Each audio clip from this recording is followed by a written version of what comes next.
Last time, we were trying to put the verse in St. John's Gospel, chapter 6, verse 63, which is commonly used by many anti-sacramental believers to dispute the notion that the bread and wine of the cup of the Eucharist are indeed the real body and blood of Christ.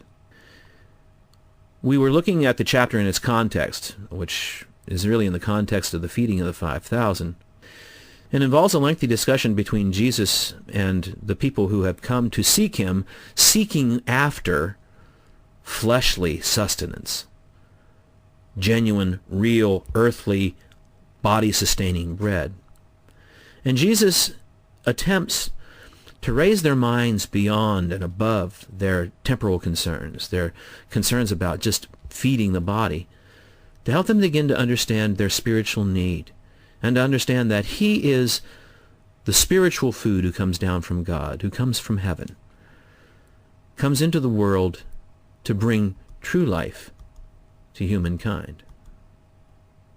Last time we left off around verse 41 of the chapter, where we heard the people complaining to Christ because he tells them that he is the bread which comes down from heaven.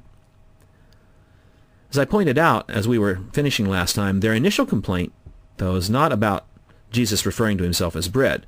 They are first concerned about this notion that he came down from heaven. And they began to whisper among themselves, as we said last time, "Is not this Jesus, the son of Joseph, whose father and mother we know? How is it then that he says, 'I have come down from heaven'?" This was just to point out that apparently their minds are so locked and settled into this desire for temporal food that Jesus' curious reference to himself as bread initially takes the second seat to his claim that he is from heaven. So Jesus reinforces the truth then that he is more than the son of Joseph. Beginning in verse 43, we read, "Do not murmur among yourselves. No one can come to me unless the Father who sent me draws him, and I will raise him up at the last day. It is written in the prophets, and they shall all be taught by God. Therefore, everyone who has heard and learned from the Father comes to me. Not that anyone has seen the Father except he who is from God. He has seen the Father. Most assuredly, I say to you, he who believes in me has everlasting life." It's verses 43 through 47.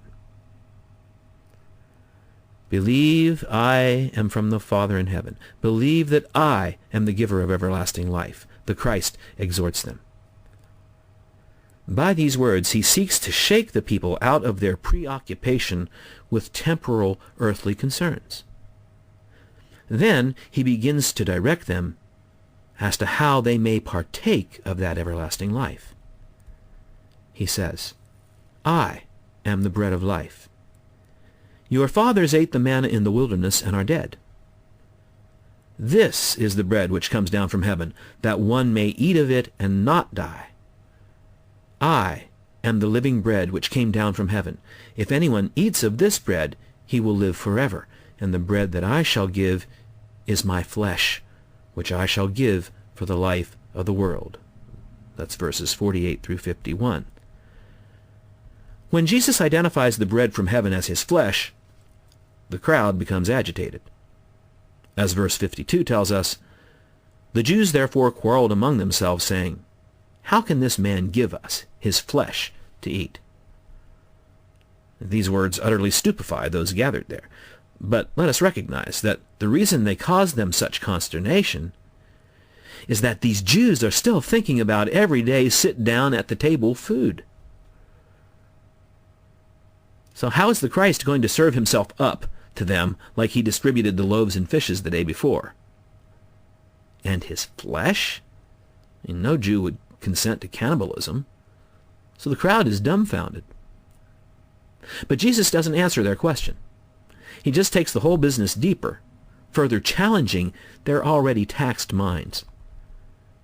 He says, "Most assuredly, I say to you, unless you eat the flesh of the Son of Man and drink his blood, you have no life in you. Whoever eats my flesh and drinks my blood has eternal life, and I will raise him up at the last day. For my flesh is food indeed, and my blood is drink indeed. He who eats my flesh and drinks my blood abides in me, and I in him. As the living Father sent me, and I live because of the Father, so he who feeds on me will live because of me. This is the bread which came down from heaven, not as your fathers ate the manna and are dead. He who eats this bread will live forever. Those are verses 53 through 58.